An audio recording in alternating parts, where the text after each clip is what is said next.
Want to buy Bitcoin on Cash App without paying extra fees? Here's the step-by-step method. Open the Cash App and tap the Bitcoin tab from your home screen. Before buying, go to Settings and then Bitcoin Fees and make sure you've enabled the No Fee Purchase option available for recurring buys or promotions.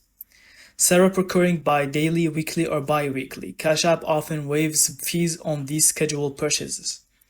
Check for Cash App Boost partner promotions. Sometimes they give instant rebates on Bitcoin purchases, effectively removing the fee.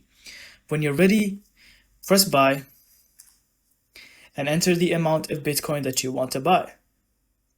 Confirm the purchase. Look at the preview screen to ensure no fees are applied. Your Bitcoin is now in your Cash App wallet, purchased with no fees. And that's how you buy Bitcoin on Cash App without fees. Simple, smart, and cost-effective. Thank you so much for watching. I hope you found this video helpful, and don't forget to leave us your thoughts in the comments.